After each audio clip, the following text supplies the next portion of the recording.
Actually live. Is it live now? I believe so. I believe so. Yeah. It was my fault we were late this time. Definitely my fault. But it's not playing some Rocket League. Wake me up when he goes live. This is your problem, Ben. You're always playing some Rocket League. Freaking Rocket Leaguers, dude. It's my fault that we're late today, but it's also not my fault. But it's always your fault. It's actually Tony's fault. It's Tony. Yeah, it actually. Blame Tony. We gotta have somebody to blame something on. Yeah, no, it just isn't. Oh, it's on your thing now. It is? Yeah, maybe we just had to go live. It's on my YouTube? Yeah. It's not. It's still not showing up for me. I just saw it right now. I'm watching it right now on your channel. Oh, yeah, there it is. Now, yeah. Okay, great. Yay. Great. There it is. There it is. Look. It said I was offline, but it was lying. It was offline. So, man, what a week. What a freaking week. We got a lot of news dropped on us. We got a lot of news. Yeah, well, we'll give it like 2-3 minutes. Let people get in here. Yeah. Who's in here so far? Well, we got Mr. Gazer. Oh, Gazer? Bro, congrats on the Keira Knightley autograph pull from Sapphire, bro. Yo, he's been on a roll. Dude, for real. Jungle, when did you chop? What the hell does that mean? Goop. Yo, what up, rolling? Yo, what did you chop? I don't know what that means. My hair? My haircut? It was like a week ago. A week ago. All right. Things seem to be quite dandy. Dandy.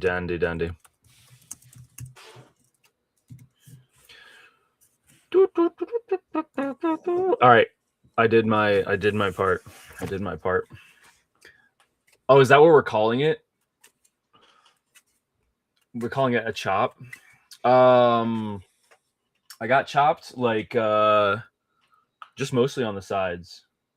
I guess it was like a week and a half ago now. Yeah, it was longer. Yeah, I still kept it kind of long. It's kind of long in the back, but yeah.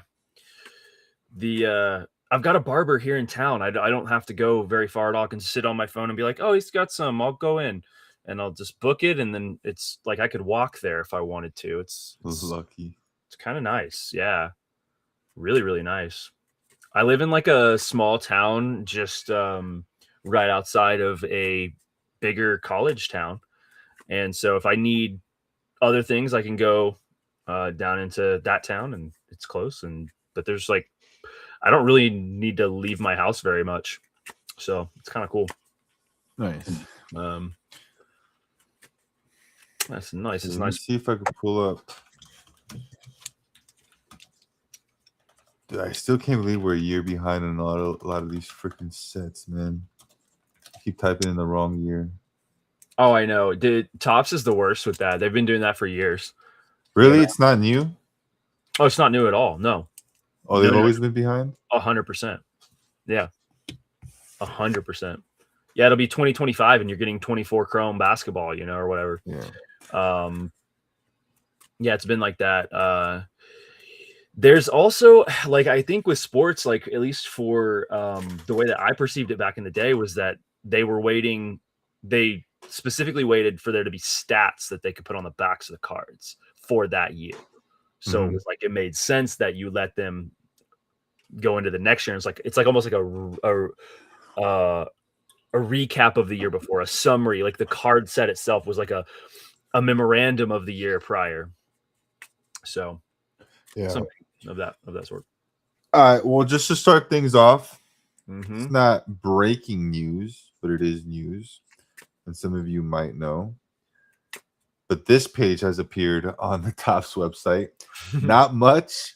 Now, last week, I don't know. I don't know if it was last week or the week before that. We did go over a ton of leaks. We went over box art, some potential checklist characters, some new inserts, and all that good shit. But as far as an official pre-order date is May 4th, which we actually kind of guessed pretty on the nose last time, because May 4th actually falls on a Monday, and usually their pre-orders are between Mondays and Wednesdays. So that being said, it would line up for the actual drop date to be June 3rd. Between June 1st and June 3rd for the actual drop date. Because that is the first Monday or Wednesday of that week. This is Tony and I's birthday set, dude. Are you gonna dome a birthday case? Dude, I would love to. That would be sick. Probably not. Probably not. I will dome likely a box for sure. A mini box or a whole box? No, I'm going for a whole box. Yeah, I'm going for a whole box to dome. Yeah. But yeah. Fun fact: Tony and I have the same birthday, and so we're gonna have to break some birthday boxes. That is for sure.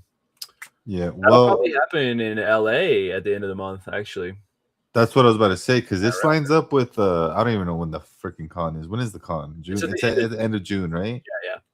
Okay, perfect. So this is probably my second favorite set of the year. I'm not gonna lie. If Smugglers becomes a yearly set, I think that beats Masterwork for me. But right now, this is my second favorite set behind Galaxy. I'm really excited for this. I am just annoyed that I now have to order another 200 Zion mags, but at 75 point now. So this is gonna be it's gonna be a whole different ball game. But it's cool because last year we didn't really go as hard on Masterwork. This year, I'm going crazy. Yeah, Masterwork last year lasted like 3-4 months in terms of like breaking, like frequency. Like people were able to break it for a long time. Yeah, and we're gonna be attempting to do the same. And last year one of the decisions we had to make was, especially having been in Japan, is like we really kind of chose the Japan set and went down that road.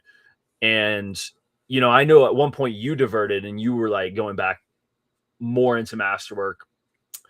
I only broke Masterwork one time, I think, by myself, and then I broke it with you that time when you were here, and that was it. And I haven't gone back to it, and that's because it became so expensive. And this time I really want to be heavy-handed in this as well. It also just looks like a really fun set, and I think, I don't know, I am excited about it as well.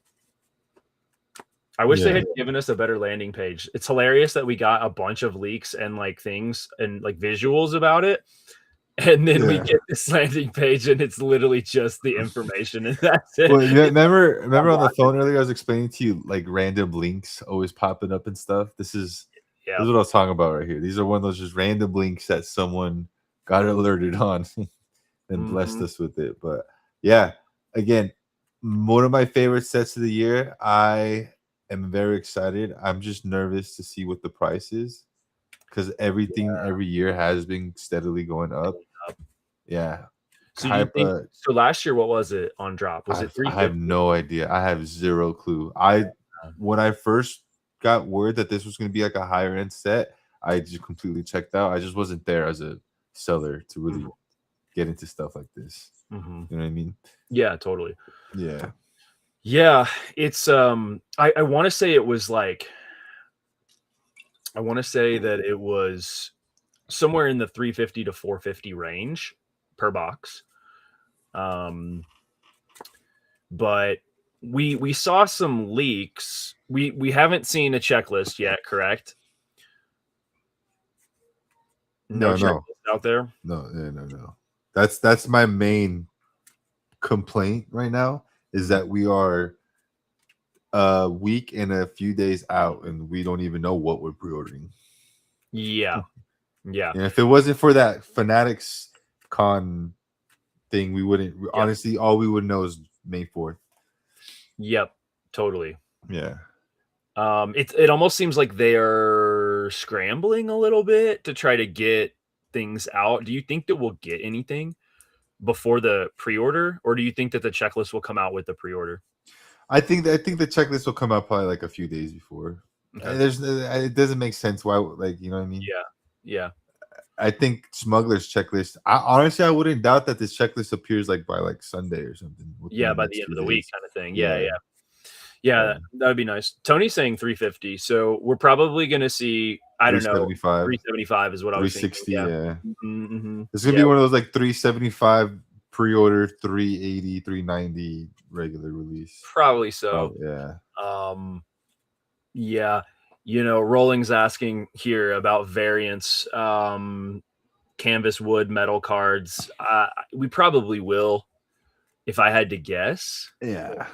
Like the out of 25s were canvas. Is that correct? Something like that. And I think the out of 10s were wood. Mm-hmm. Yeah. I just hope that they, there was some weird wood like inserts that were like a little strange last year, where it was like, I wish they would reserve that for just the autos or something like that. What's his? I don't need Ryan Johnson behind the scene. No, we don't. Pictures, no. Please. No, we really don't. It does suck, and I'm glad Smugglers kind of figured that out. But it does suck spending so much money and getting like blaster box inserts. You get what I'm saying? Exactly, 100%. Yeah, I'm right there with you. You know, this is a high end set. We need it to be high end. Everything. Yeah. Like there can't be like, oh well, they'll think this is cool. It's like, no, this is masterwork. Like we want it to be a master set. Like, I don't know. It's having to turn a blind eye to some of the things in the set when it's this expensive just kind of sucks, you know? Yeah. It's like that's not great. And some people may like that stuff, and maybe it's just us that don't really like some of those things. Like, you know, film cells, for example, like you aren't crazy about them. I think it could be cool, especially paired with an auto, especially if it's classic, you know, and there's not that many of them. Yeah. But, you know, then you start looking at the relics and stuff. Like some of the relics, you're like, what is that? Like, what even is that? Like, that's from the control panel, and it's like with the Ray card. It's like, at least give me some game worn, you know, it needs to be game worn. And we're not going to get that right now. I think, I don't know, the sustainable brain that I have that's like reuse as many things as you can possibly reuse and recycle. Like, I get the idea of taking like, okay, we had all this material left over when we made their costumes. Let's put it into cards. I get that. But it does feel a little disingenuous, like what you're saying, like last week about it. I want it to be game worn. And that's what's cool about like sports, right? It's like authentic game worn stuff. Like, that's cool. The logo man is the chase, you know, like, you know, that's the one of one. Like, that's cool, you know. And then you start looking for, you know, when you have relics, like they could do something like that on down the line, where it's like the coolest part, like Balin Skull's belt buckle that has the crystal. That's the one of one, you know, like that would be cool. That would be very cool, but it's not really how they're thinking about it, I don't believe. No. I mean, it's also not very practical because those things go in like auctions and private collections and kind of stuff like that. So it's all over the place. My thing is like, where does this sit? Because if last year's Masterwork was 350 and this year's Smugglers was 350, from a tier list perspective, where do you rank if Masterwork's supposed to be like the high roller set of the year and Smugglers is kind of that plus more right now? It's like the high roller set with the exclusive title to it versus Masterwork is a high roller set, but more it's like a a global print. It's just easier to get your hands on, more accessible. You get what I'm saying? Because when we did the math, there's a huge print limit on smugglers, 3,600, 3,700 cases, something like that. Versus masterwork, there could be 10, 20, 30,000 cases. We really don't know. But yeah, we won't know until we look at the odds sheet. I don't know. I do feel like it's similar though. I do feel like it's very similar. It would be wouldn't it be a lower end set than smugglers, but by a hair? Well, then I don't know, because in smugglers just a bunch of low end sets combined. Well, it's like medium sets with high end sets, because you have Galactic Antiquities, you have Finest, which is more of a medium set. Yeah. Like Finest is like above their flagship, you know. It's like you have like your Chrome set, and then you have, if this is all that we have, right? Like we don't have the original, what people consider to be the flagship. There's no paper flagship set. It's like just Chrome. And then you have Finest, and then you have Galaxy and Hyperspace. And then you have, or maybe Hyperspace and then Galaxy. And then you have, Finest is in there somewhere. Finest is above Chrome though. But not a ton. Then you have, GA is obviously high end. Yeah, it's like mega high end. So, but yeah, I don't know.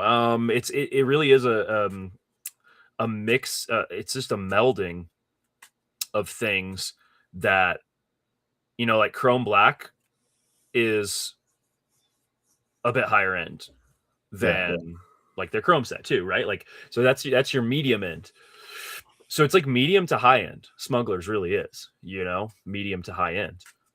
Whereas, you think Masterwork is purely high end? Here's my thing with Masterwork.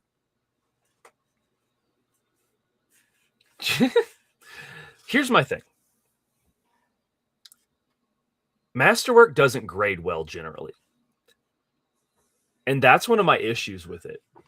One of my issues with Masterwork is that what keeps it, in my mind, from being genuinely, maybe this is the wrong way to think about it, but this is just this instinct that I have, is like, I can't really grade any of this stuff to take it to the next level. Not really. Whereas like with a Finest set or a Chrome Black set, you can do that. Yeah. With your Chrome stuff, Galaxy, all components of Galaxy, because of that, almost feels higher end to me than Masterwork. But it's not. So it's a weird like wrestling match that I'm doing in my head with it, because what makes Masterwork better, or higher end? Like, because I hear people say that like they don't care about the base cards or the base parallels at all in Masterwork. I don't. Yeah. Well, right. That's not good. That to me is a detractor of like the set being high end as it should be. Yeah. Because you're basically saying that the majority of the set you don't care about, and that's I think that's 99% of people. Yeah, and that's problematic is what I'm saying, because like, whereas with Galaxy, for example, like there might be a parallel that you don't like, but all the time people are like, oh man, I still love the lava parallel, even though it's out of 250. It's the most common one. People still love the green shimmer. Like, and it's different. You're getting to see constant different like combinations of things. Oh, I haven't seen a logo fractor of that card yet, But you're comparing oranges and apples. Galaxy is an art set. If you compare Chrome to Masterwork, it'd be a lot more similar, where people kind of do the same thing. They trash most of it. Even the inserts, graffitis don't do much. Like it's mostly junk. There's the people are there for the very few hits. Even the reflections in Chrome aren't too hot right now, just because Chrome is just printed to oblivion. I think with Masterwork, it's people are there for those 2 autos, the sketch, Yeah. and hopefully there's no relic. That's what people are there for. Which sucks. That's the thing. I'm like, how? That's what. See, and that's my problem with it. That's why I wrestle with it so much. Is because I'm like, it's cool, and I get that it is a fun rip because of that. But like, to basically say that like I don't want 25% right out of the gate of what's in that box sucks. Like, we should be excited about lots of the possibilities. I mean, if you're based off that logic, if you open up a box of Galaxy, I only want like 2% of what's in that box. Yeah, I mean, I guess that's fair. Yeah, That's fair. But a lot of people like to collect master sets, like they want the whole set of mini diamonds to have in their binder, or like the whole set of refractors to have in a binder, and they will put that together, and people like doing that. And I hear that a lot, but they don't want to do that with other sets. They just really want to do that with Galaxy. So I don't know. I just wrestle with it. I get it. Like, people want the sketches, and the sketch pull rate and the auto pull rates are great. You've got on-card autos, which is great. And there's some big stuff you can hit that's awesome.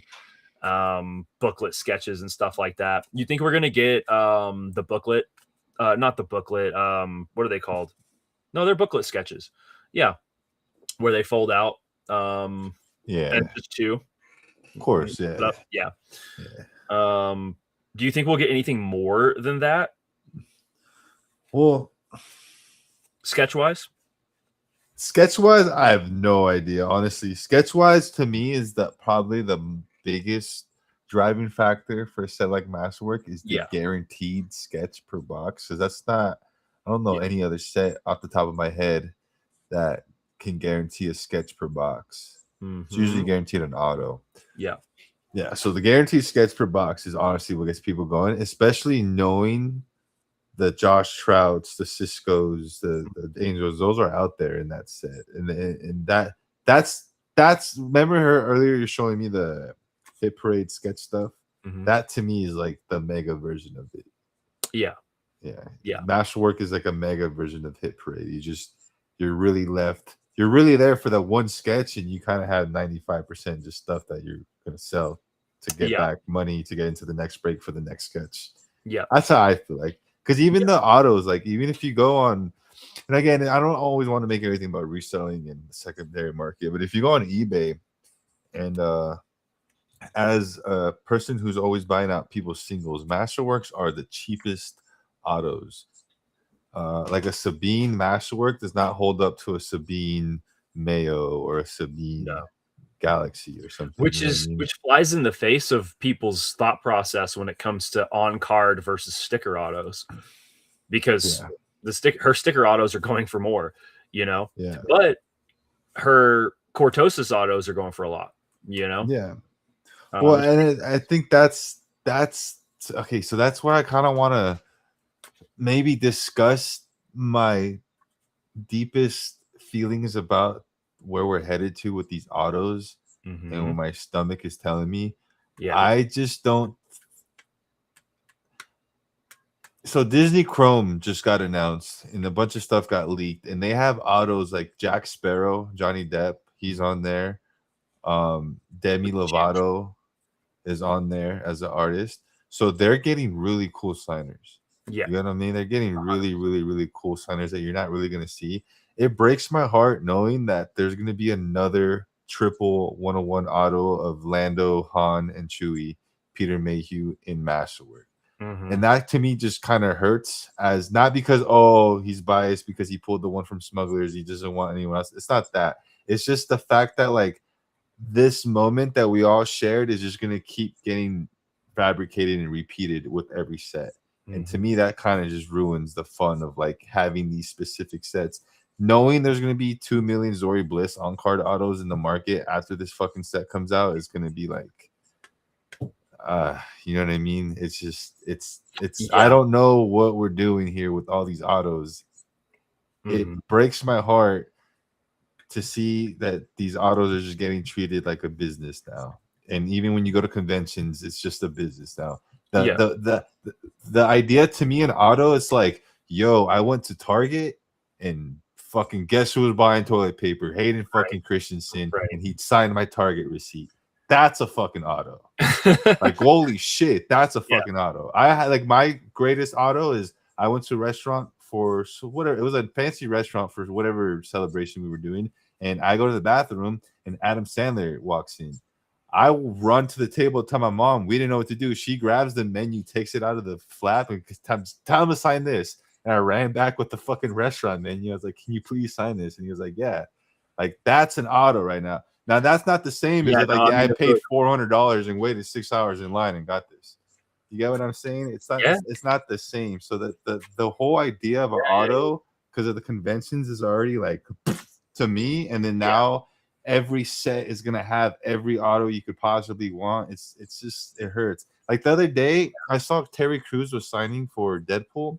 Mhm. I saw his auto. I'm like, yo, fuck, that's gonna be a pretty penny. I'm thinking like $600-700 for his auto or something. $100.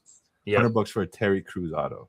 And Yep. to me, I'm like, I don't understand this auto game. Why? Okay, last No, man, I want to keep go. coming. I want to hear. Last I want to one. hear. I know I I'm have here. this boy. I don't want to give him that names, but they're these guys who are known in the space of Star Wars, and they have really high end Star Wars and Darth Vader superfractors, and they are selling the shoot. They're out of Star Wars. They love Star Wars, but to them, they're like, yo, there's no room for growth here. The market's fucked. So they sold their superfractor. Their superfractors sold for $1,300-1,400 PSA 10s on eBay auctions. People are listing Lizzo 101s for $3,000. Yep. The market's not where like it doesn't make sense. And like the Star Wars cards right now is all just current hype and FOMO and what's live now. And then once people dump it, it's on to the next thing. So for me to want to invest in this triple auto, that double auto, this, that makes zero sense because next year every set's gonna have the same exact ones. Instead of being metal, this is gonna be fucking, I don't know, Lego plastic. It's you know what I mean? Yeah. I do think that you are a different type of perspective when it comes to those things. I do agree that those experiences with like getting an autograph from somebody that you randomly run into is really cool.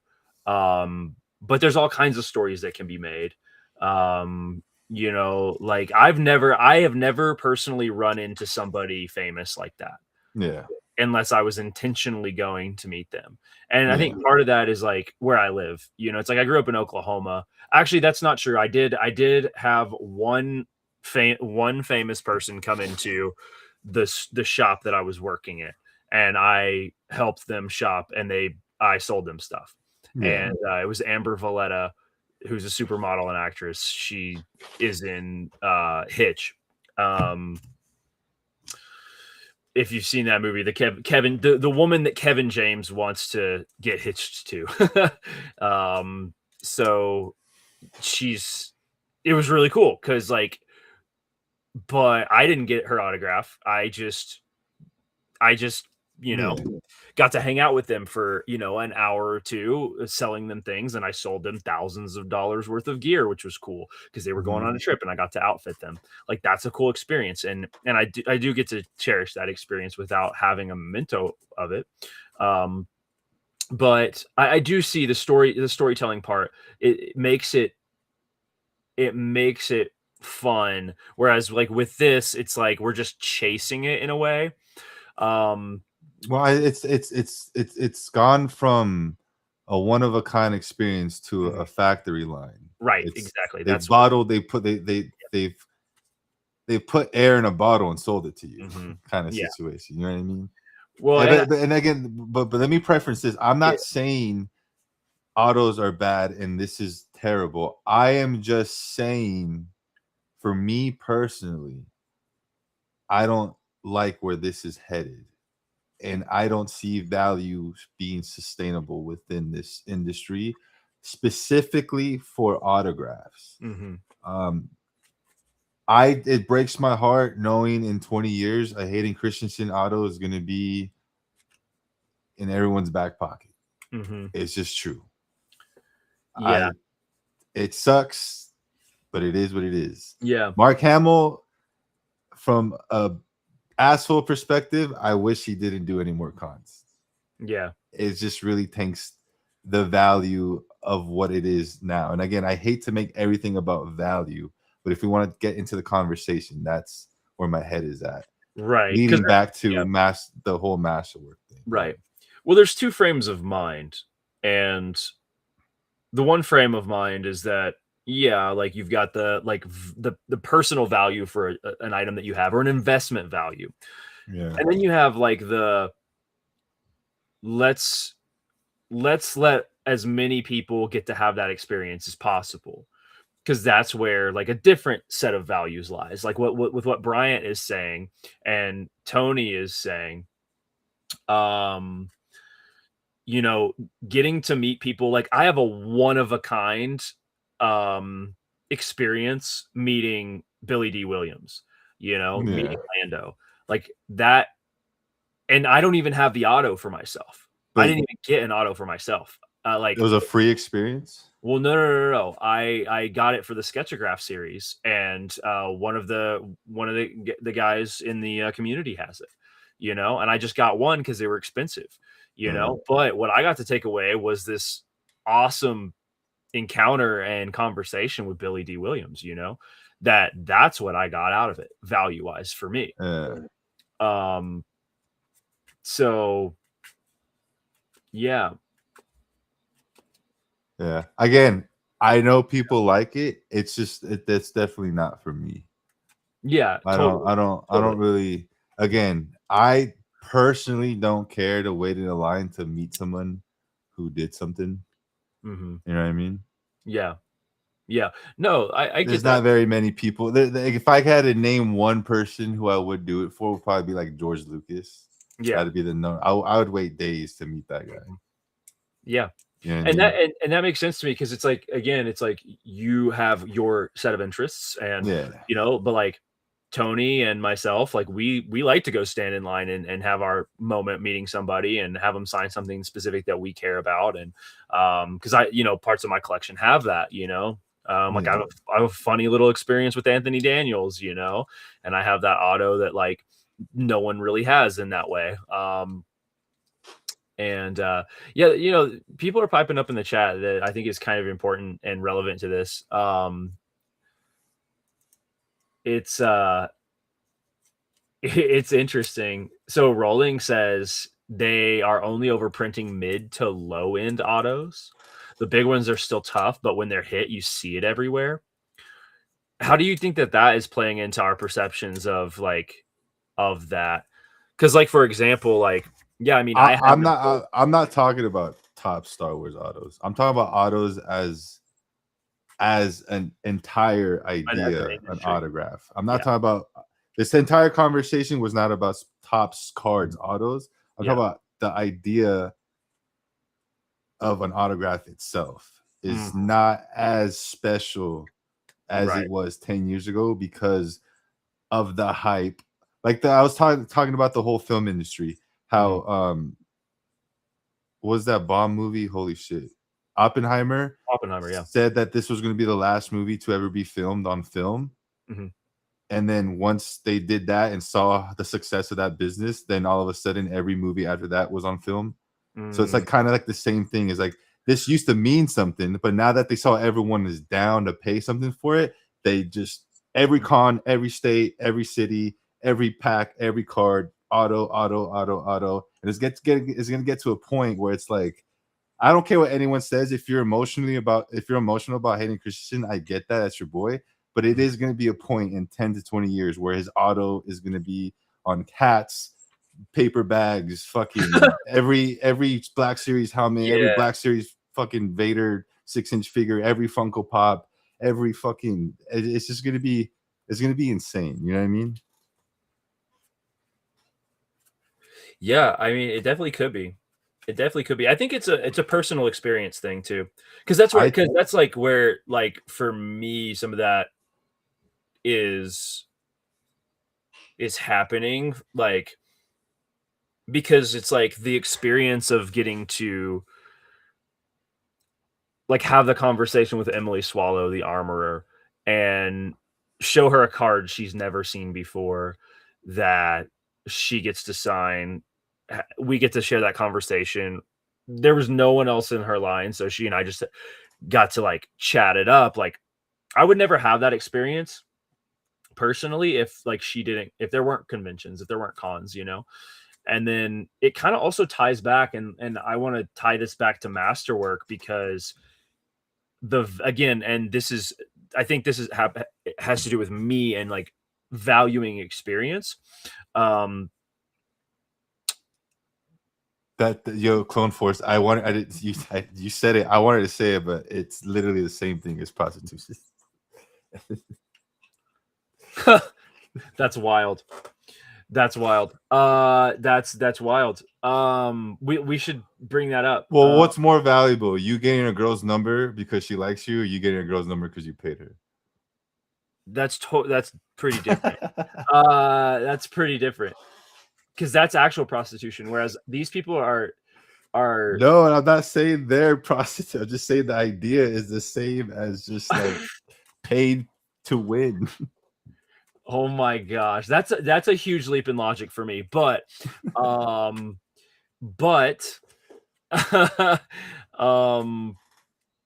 product is not the same. The product is not the same. What I was saying about Masterwork is that like the 2 autos that I have that are in my display case, every time I see those autos, I don't so much think of, oh cool, I have a Sabine auto and a Shin auto. It's like, oh, I pulled those with my friends at a convention when we were like each taking a mini box out of a Masterwork box. And to me, it ties directly back to the experiences that I'm having with my friends. And so that's like, at least for me, that's where the value is. So whether or not I could buy one on eBay at $85 or not, like, I wouldn't do that, because I want to have the experience of finding it when we're all together, kind of thing. So that's why I don't rip a ton of stuff by myself. I save it up and I rip with you guys. So yeah. And I guess not to say in a bad way, it all leads to, I guess it's just emotional for most people, because I have that problem of having an emotional attachment to these kind of things. To me, my brain just goes straight logic, and it just doesn't compute most of the time. Versus I know people are like, well, you just never experienced. I'm like, I experienced it. I just didn't experience what you experienced. Right. You get what I'm saying? 100%. Yep. 100%. And that's why I experience it here. You're experiencing it here. Right. That's a whole different experience. Yep. Exactly.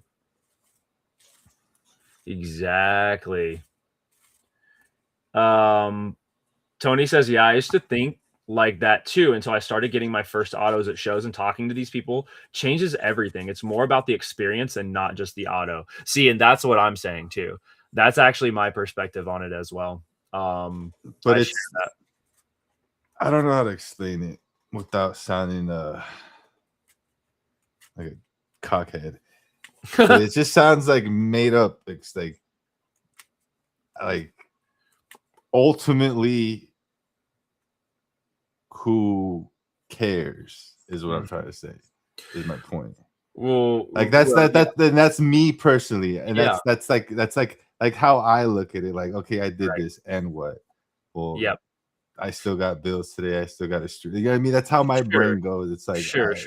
Like, you're telling me all these reasons, pragmatic. And my brain goes, and then what? You're being pragmatic for sure, and I get that. It's pragmatism versus sentimentality, and that's like a mindset thing. So there's a wiring. Some people are more wired for sentimentality. It's a spectrum. Some people are more wired towards pragmatism, and you're more wired for pragmatism. It doesn't mean that you can't still be sentimental, because you can be. But yeah, I mean, I totally get it. I can flip the switch. I can be like, I need to be pragmatic, and that is all right now.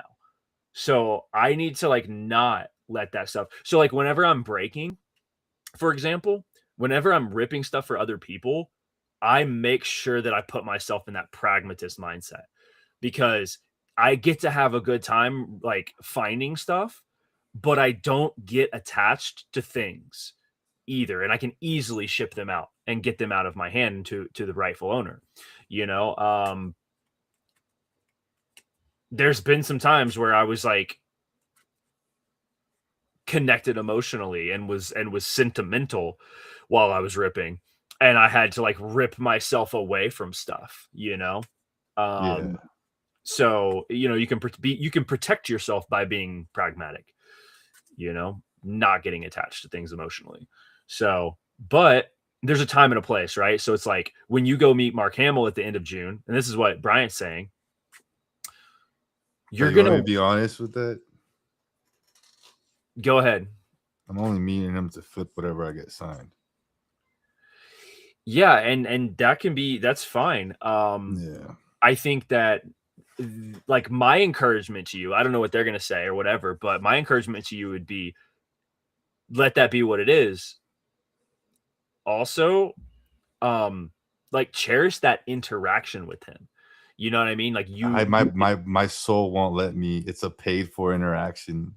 My soul won't let me. that's I crazy. would take I That's would enjoy it crazy. as in this was a great moment, but I cannot Yeah. like go like, oh my god, he likes me so much. It's like going to a strip No, club and be see, like, and oh, that's she like likes not me. Like what? that's not how Huh? I see it. Like, because even if it's paid for, like Yeah. that doesn't mean that it's lifeless, you know, or soulless. Yeah. Because I've had some really genuine, like beautiful interactions with people, even though there was money involved, right? Yeah. So, you know, people trying to get me to leave Lando. It's like, yeah, I paid for it, but we were having a genuine conversation. It doesn't take that away from it. You know what I Yeah. mean? Like his handler was trying to get me to move along, and Lando was like, nah, like I want to have this moment with this human Yeah. that we connected about this artwork, and I wanted to share this. And like, and I had a But similar moment with Ivana, and there's some and a similar moment with Daniel Logan, yeah. you know. So now there's So do others you that, not give people who spend a lot of money in your shop a good experience? I mean, I try to for sure. So would you give them the same But experience if they didn't just drop $3,000 in your shop? well, okay, so That's exactly. You get where I'm headed towards, well, though. no, I do.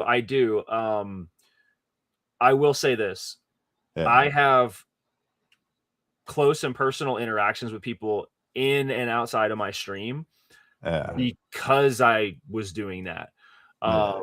Yes, there's money. It doesn't make it soulless though. Like I have genuine connections with people in the community No, too. of course, of You know what I course. mean? Yeah, So it doesn't take that away from, you know, the business can be happening while there are, it's like both can happen at the same time, is what I'm saying, yeah, yeah, you know? yeah. Clone Force, I appreciate you saying that, bro. Yeah, Clone Force actually probably does spin the least. There's a few people that loiter in my stream nearly every night, and like I try to connect with them on the same level. Oh, of And course. Yeah. I'm not and saying just because you don't spend money, you don't deserve to get treated well. I was just from now on, my point of bringing that up was that I personally like if I go into someone's stream and drop $1,000 and they start like being super nice to me, I almost kind of get like a gut like feeling because it's like I know you're just saying that because of what I just did. It doesn't feel authentic to me. So it's like that's the same way I feel like again I go meet Mark Hamill goes, oh, nice hat. It's like I don't know if he really meant that or if it's just next. You know what gotcha, I mean? Like gotcha. you know what I I mean? found that if I have something pre-prepared to say or to ask a question, I personally as the person that like my interaction with Katie Sackhoff, like I just said thank you and just went on with my way. You know what I Yeah. mean? But Sam Witwer totally different because I was like, I had a question I asked, and then it ended up turning into this whole conversation, you know, and it's it can, yeah, like I said, like it could be both. I think it's up to the person. It's not. It probably will not be up to the signer to have a genuine reaction or interaction with every person. If you want one, then you have to be prepared to try to get one. Like Mhm. that's kind of how I see it, because that's what my experience has been. Yeah. It's like I want to tell you something genuine and heartfelt in a way that I appreciate you and your work. Like with Hayden, for example, like I just thanked him and said, "Hey man, like thank you so much for coming back to Star Wars." Like, you know, we know he went through a lot with like a lot of hate through that era, and to come back was really powerful. And then to be in projects again has been really important to a lot of us. And so, you know, being able to like in person just be like, "Hey, look, man, like thank you so much for doing that. Like I really appreciate you." That for me means a lot as a Mhm. fan to have that avenue to be able to do that.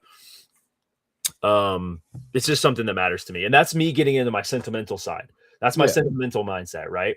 That's my empathetic, like caring, like very human connection part of me, you know? Um, there's also the pragmatist in me that's like, I should have had two things to sign, and next time I probably will. One I'm gonna sell and one I'm gonna keep, you know, and when I have more money, I'll probably do that. You know, because people I've had $1,000 offer on this card. You know what I mean? Mhm. And I wanted to sell it for sure. And it would have made sense pragmatically to sell that card.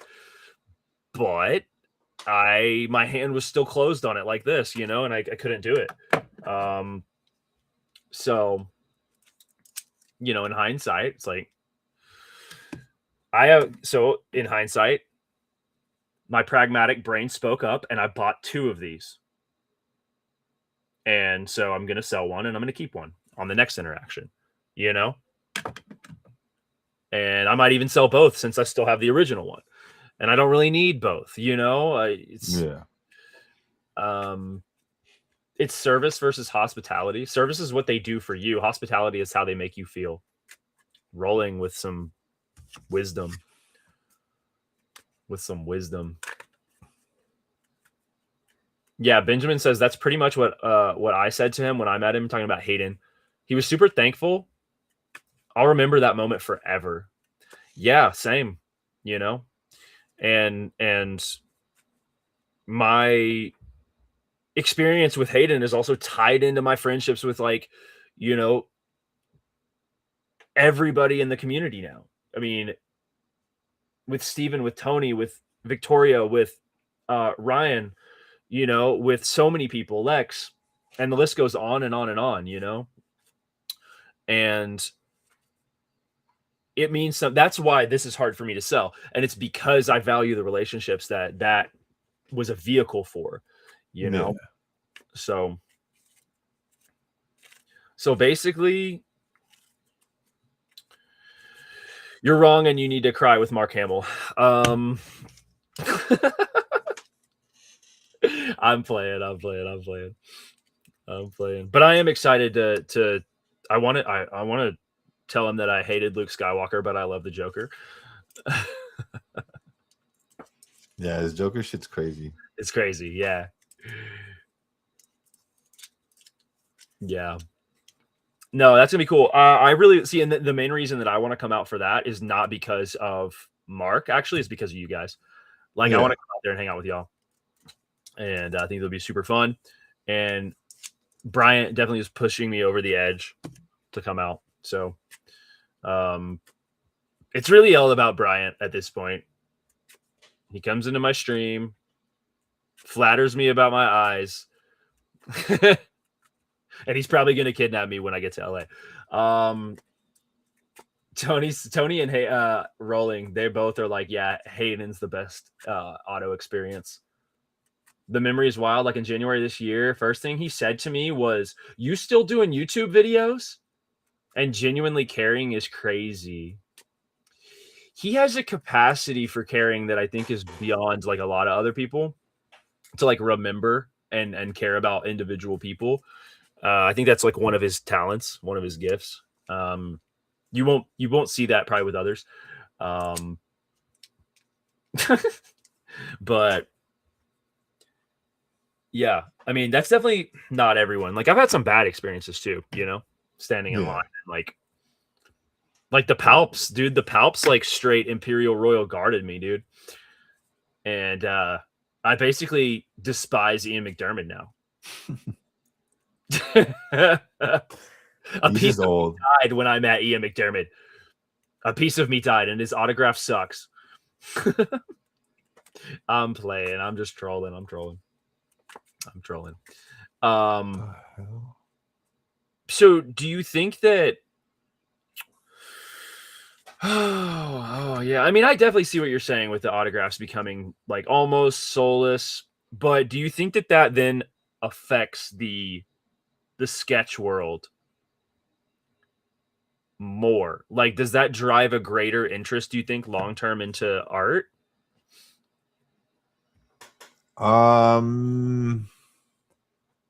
Yeah. I don't know. It depends on what long term you're looking at. Because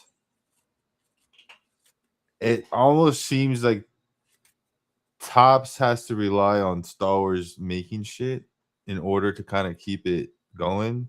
Yeah.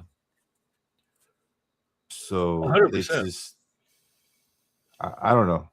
I don't know. Yeah. At the end of the day, as long as people are still buying it, they're gonna still keep making it. So regardless if I think it's gonna Yeah.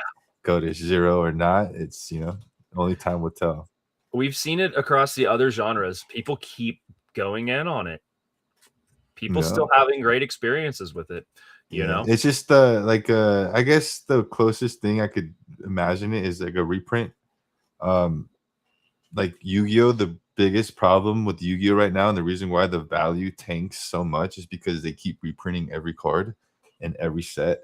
So I think that's the kind of like the auto situation is an out of 5 Hayden is in every set. So Yeah. that out of 5 technically just keeps getting reprinted, reprinted, reprinted, reprinted, reprinted, reprinted. So Mhm. eventually there's gonna be like 10,000 sets of out of 5 Haydens. So Mhm. that's 50,000 Haydens that have number 5 on them. That's just how my brain starts working. Sure, sure. Yeah.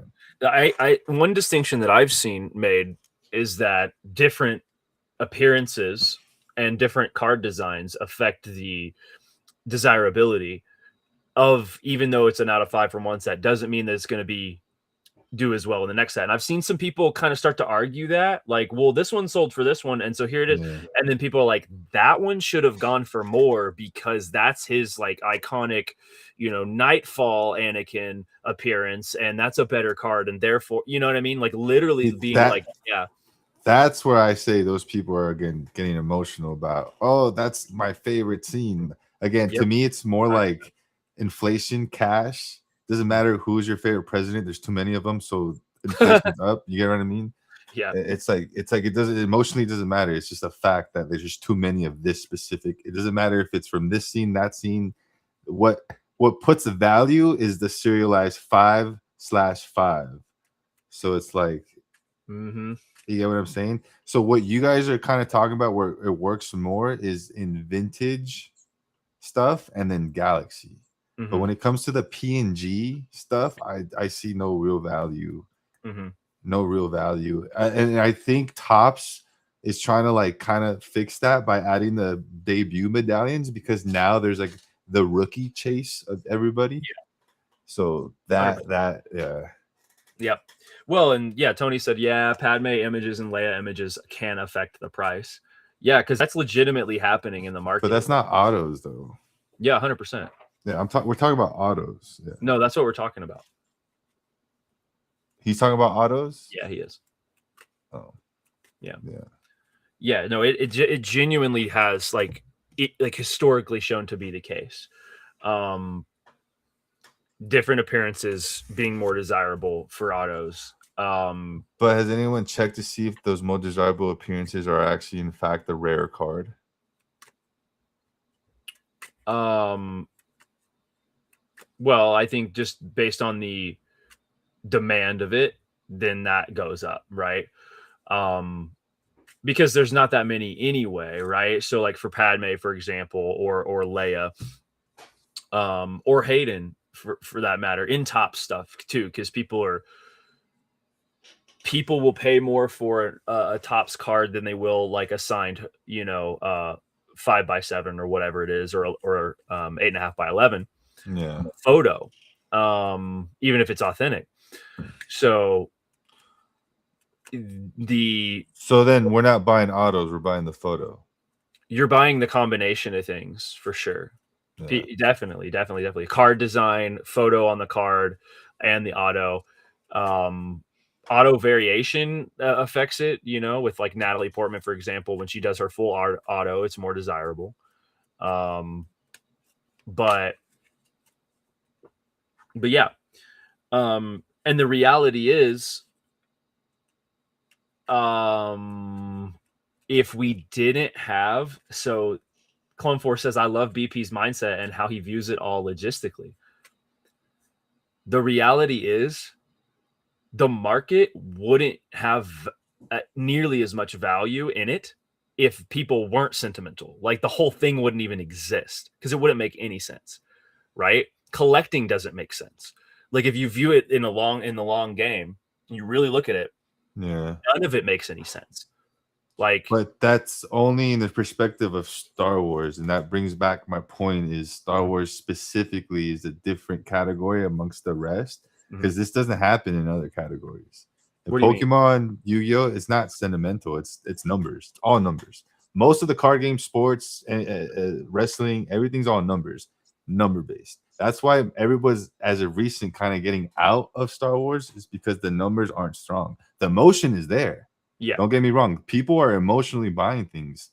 Like, oh my God, I got my but again, I'm trying to bring you guys out of the bubble and see it from up here, because it's very emotional down here. I get that, but once you kind of get a bird's eye view and kind of see and compare it to what other things are going on, it's not sustainable.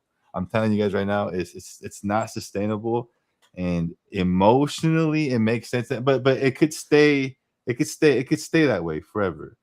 You know what I mean? It could stay that way forever because people have their favorite characters, their stories, the connection to, oh, this was my dad's favorite character, so I found this card. Like to me, if I was very emotional, I would have bought all the Lizzos people were trying to sell me for $700, $1,000, $1,500. But I told everyone, like, you guys are stupid for even trying to sell me that for that price. That's a fucking Lizzo autograph. Right. You guys are trying to triple charge me because you guys think I'm an idiot emotional enough to buy this right now, and I don't like that. Right. So I told everyone, get this out of my face. I don't even want your card right now. So that's what I'm trying to say. Is it's too emotional too. It's kind of clouding the actual. Again, I'm here thinking numbers wise. Totally. A lot of people are throwing their money and receiving emotions, aren't happy about that. That's fun. Totally.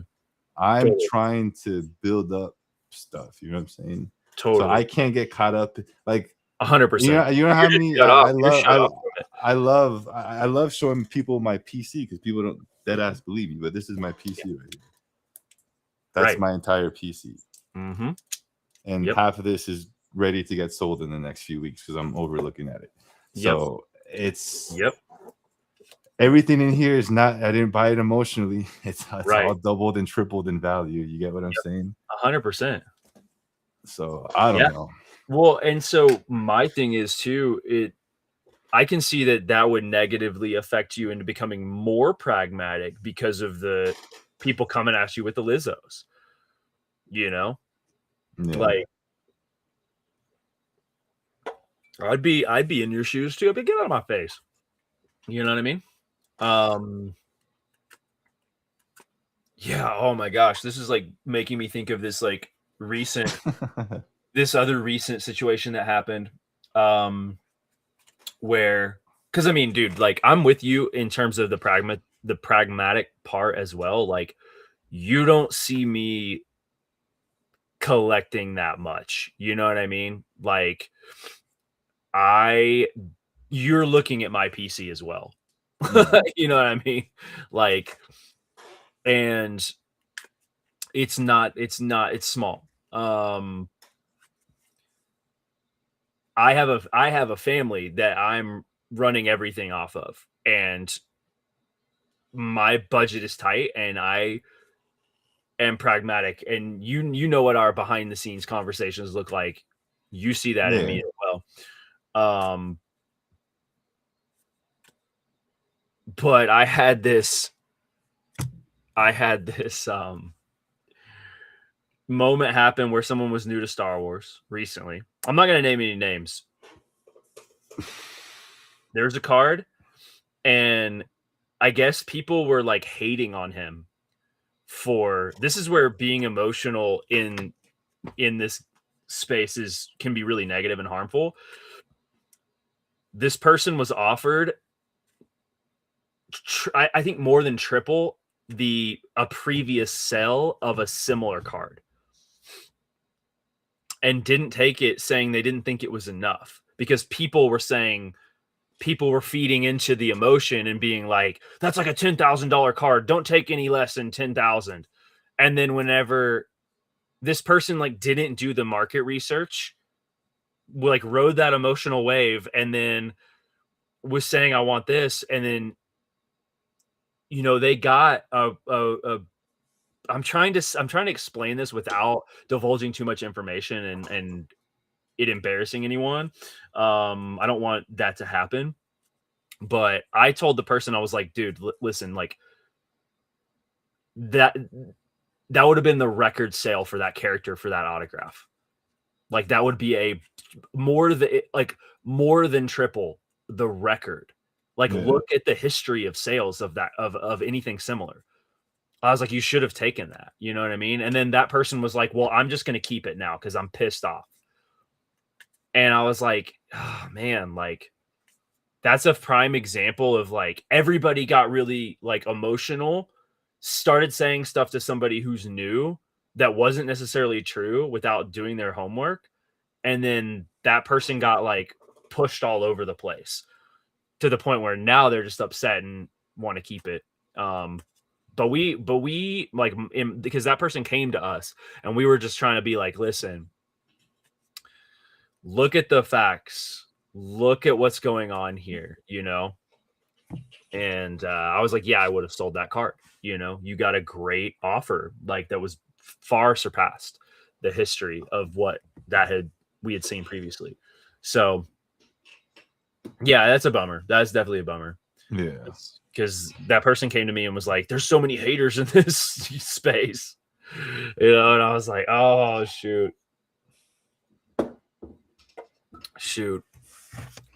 But so what do you, so as a streamer, as a breaker, then what does that look like for your future? Like if you see the bubble not being sustainable, if you see the Star Wars card market like not being, I see it going up. You're saying it's going to go up and pop. Is that what you're saying? No. Oh, okay. No. Oh, okay. I guess I was confused about that. You said it wasn't sustainable. What does that mean? Like I can't. So like I'm an investor, bro, right? So everyone right now is emotional over this specific card, these specific cards.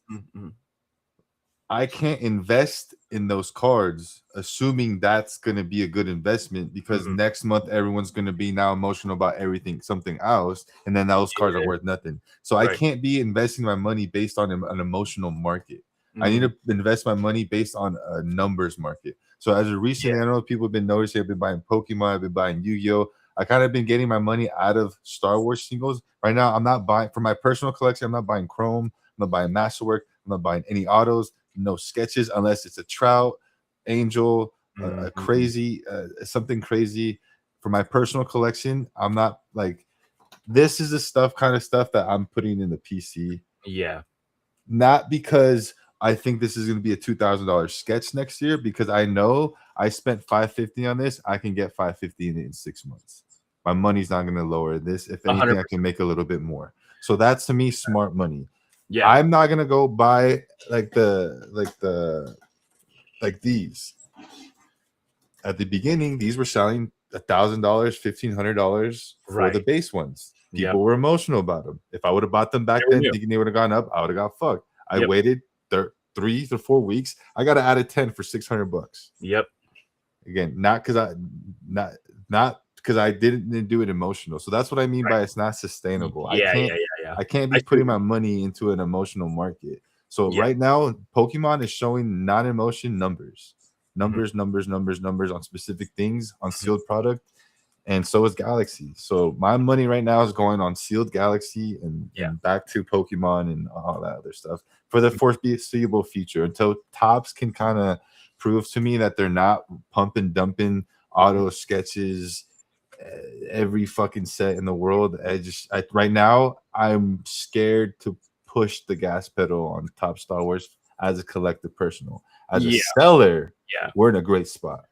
Okay, so We're in a that great spot. makes a lot of sense to me. Yeah, yeah, yeah. So Yeah. that I I was having trouble like seeing your layers of thought and like the different components. That makes a lot of sense to me. That makes a lot of sense to me too. Because I don't really invest in singles unless it's something that I really like for my own, collecting experience too, which is still small, right? Like um but I like art. I'm an artist. I like art. And so sketches are more my thing. There's specific stuff that I'm like, yeah, like I love that design. Like with the tribute autograph, the C3PO tribute auto super, like I still to this day, and I do think that that was it's a grail piece for me. And I think it was Mhm. a great investment.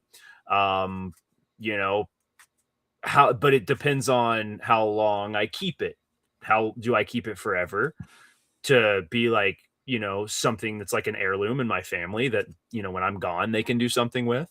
Um, or is it something that I should like move earlier, Uh, those are questions, but I'm not buying up stuff like that all the time either. You know what I mean? So, Yeah.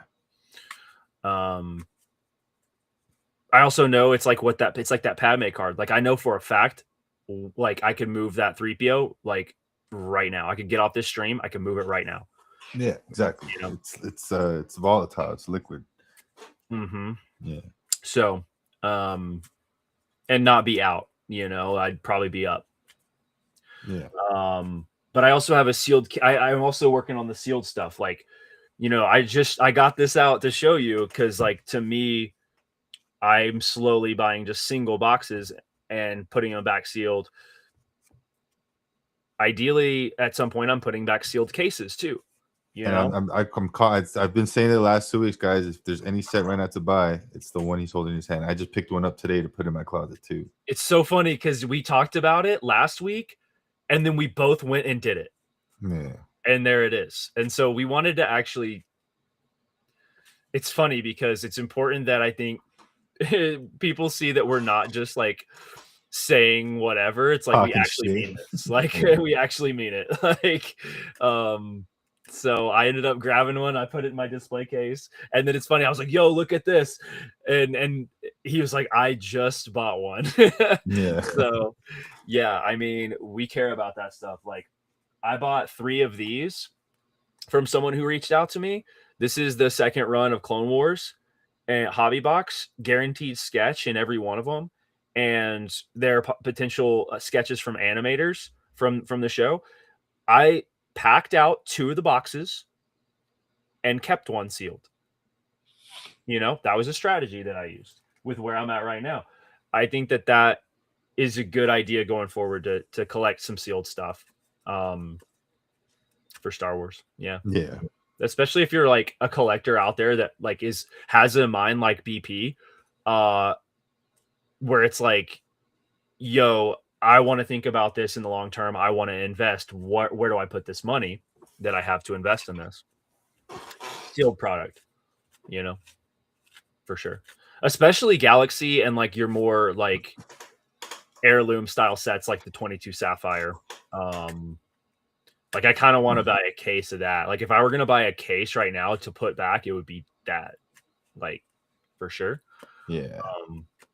So, and then probably Galaxy after that 24 Yeah. and 25. Well, I mean, the funny thing is, if you would have asked us last year, we would have told you the same thing. But as of last year, any case you would have bought would have been a good investment. Mm-hmm. True. You could have bought out hyperspace cases 1650 all day on David Adams last year around this time. and now they're 3,200. You could have doubled up your money by buying 10 100%. cases and just sitting on them. 100%. And then the question becomes, okay, what's the time? Is there a time limit for certain things, or is it all just going to go up over time? Well, it all goes up. Well, right, but does there come a point where it's like, I guess it would, just patience pays off with just putting stuff back, and investing.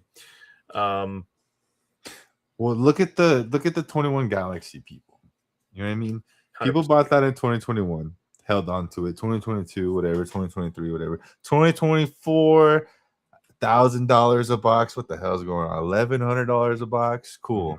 2025, $1,400 a box. One day's $3,000 a box. $3,000 a box. Yeah. Now it's $32,000 a case. Yep. So it's like what when we saw it at $15K at the National. The month before it got to 30, we was at 15 at the Nationals. Mm-hmm. And that's kind of like, I don't know, man. It's all over the place.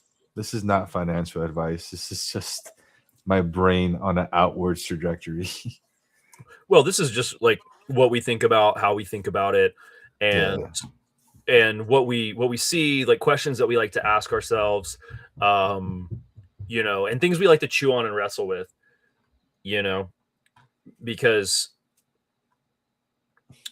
at the end of the day, like we want to be able to keep doing this. And so, and for me, I always want to make progress, and I always want to do bigger and better things and cooler things, and I want to do them more easily. I want the cool things that I do to feel easier so I can enjoy them more and be able to bless the people around me. So the more successful I am, the more crazy, ridiculous stuff I can do, where it's like when I show up at Rebel ScumCon and I'm running a free break every day for the first, 20 people that show up at my table, you just get a free spot and we're going to just rip live. And like, you know what I mean? Stuff like that. Like just cause you came and hang out, like you just write your name down. You know what I mean? Like that's your spot. You get a random spot. We'll spin them all at the end and you all get random spots and then we'll rip it and you'll get it. Like stuff like that. Like I want to just be able to have fun, and give and be, be generous and also have fun myself too, and do it more easily. So the more successful that we are in the way that we're thinking about things, the more we get to have those kinds of experiences, you know? So, and I do want to make one thing publicly known is, and I had to tell a lot of people this in person, because it's just, for my mindset, it's all logic, some emotion. I'm not saying I don't feel nothing or get tied into an emotional idea. I always do, but it's mostly logic. So when it comes out, it comes out a little like just straightforward and plain, and a little hard to kind of take in. It makes it seem like I'm hating. It makes it seem like I'm maybe negative or don't like. It seems like, does this guy even like Star Wars tops or anything? You know what I mean? I fucking love it, guys. Yeah. I promise you, I'm as excited as you guys about the new set. When Galaxy comes out, I nerd out about all the base cards. I love looking at checklists. I love seeing who the new signers are. I love pulling autos, sketches. I love it. But there comes to a point where I like to have a discussion. And sometimes that discussion, I like to separate the whole, like, you get what I mean? I like to actually get down to the nitty gritty of the discussion. 100%. And sometimes I kind of got to just put that hat on of like playing devil's advocate, questioning everything and kind of going against the norm. Because otherwise, how else are we going to figure out, the middle ground? So I do apologize if I come off like, oh, this guy thinks he knows everything. It's not like that. It's just, again, it's just a discussion, and I think we're trying to build a platform where we can have these discussions without so much, without maybe, like, how do I say it? Branding it to myself. You know what I mean? I don't want to be known as the guy that hates conventions and autos. I'm just we're just having the meanwhile he's going to them all the time. Yeah, exactly. Meanwhile I'm like, dude, you gonna come to Denver? And he's like, yeah. Yeah. He hasn't even booked Exactly. anything yet. You know what I mean? At all. But he's like, oh yeah, I want to do that. You know, because it's a prospect of having fun and adventure. And but I think it's important that you say that because not everybody is gonna know that. When you do so, like coming back around is important like that, and saying like, okay, this is the avenue I was talking about this, and here's this component of it, and I think this about this, and then I am like this also, because two truths can happen at the same time. Just because one truth is happening doesn't mean that something else can't also be true simultaneously.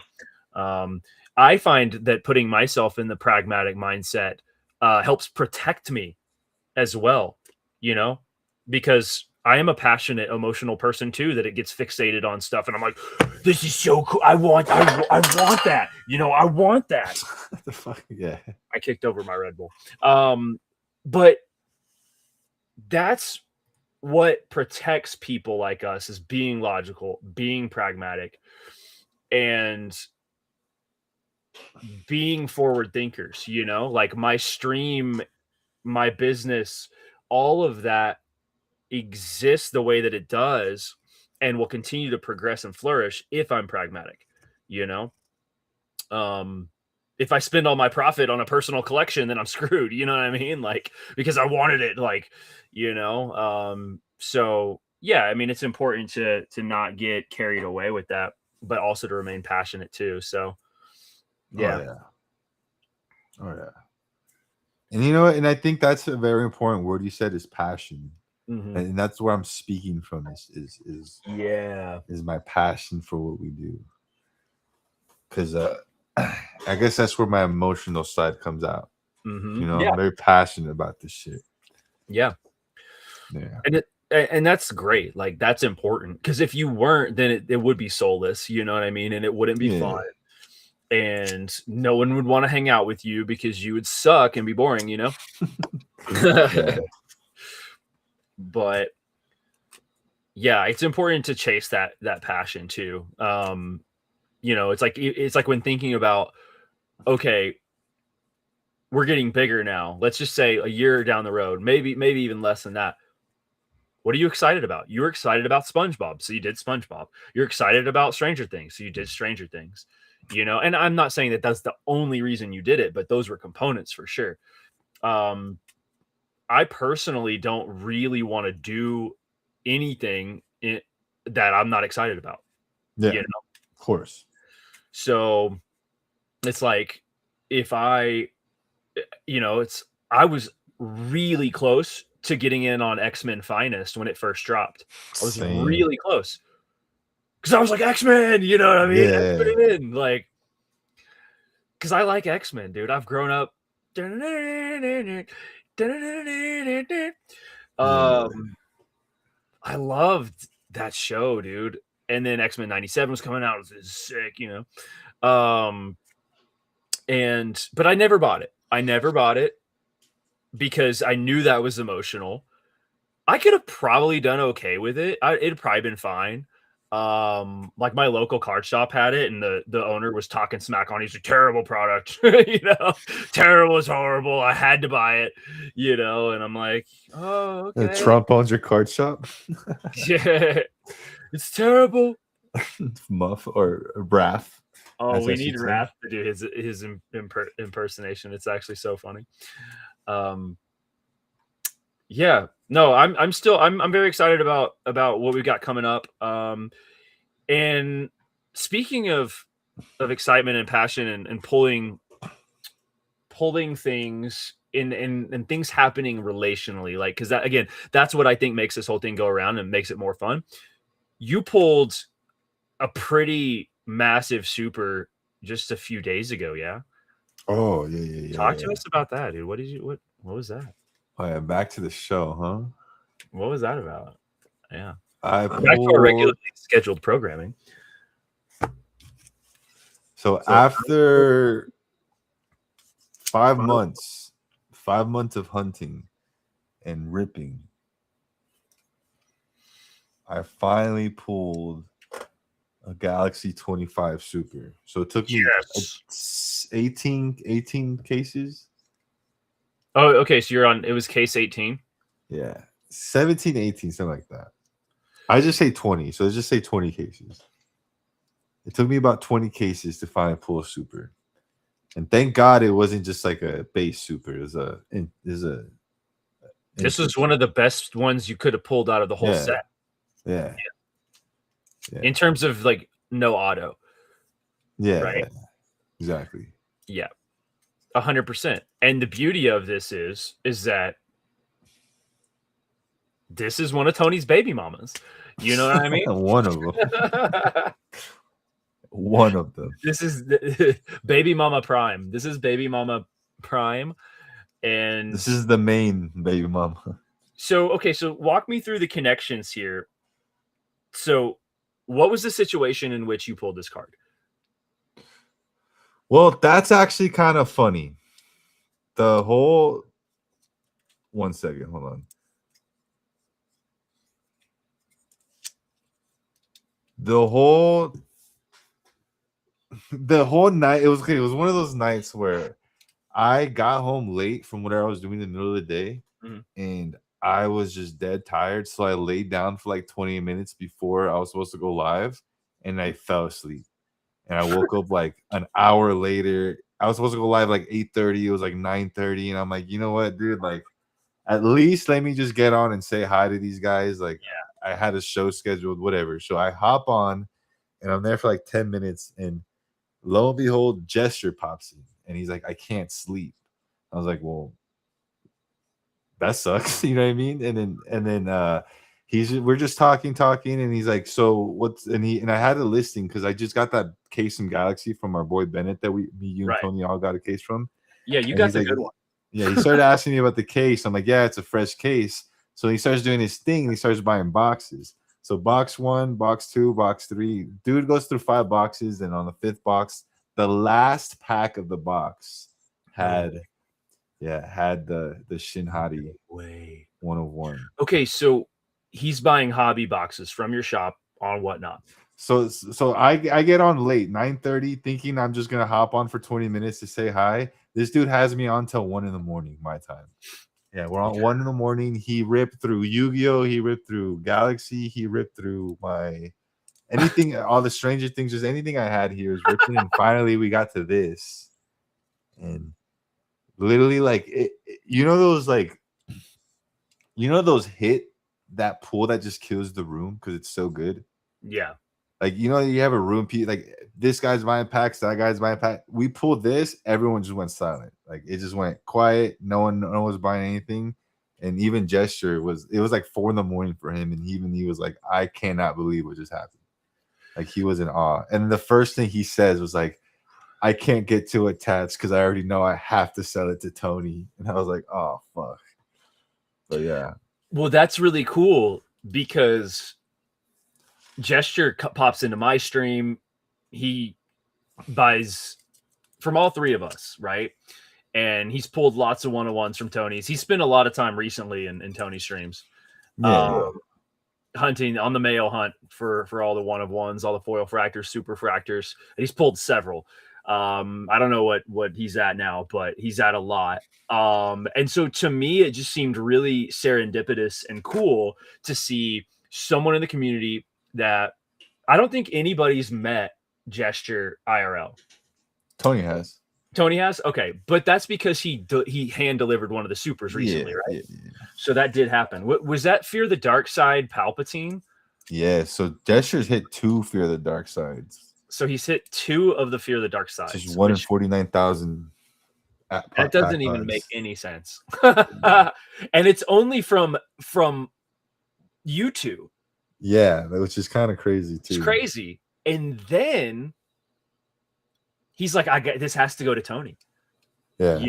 It's the first thing he said. Yeah. And that's really cool. Gesture's really cool. I pop into his streams because he'll do a single streams on Whatnot. And you guys should follow him on there and buy his singles. He just genuinely cares about the people in this community and he loves it.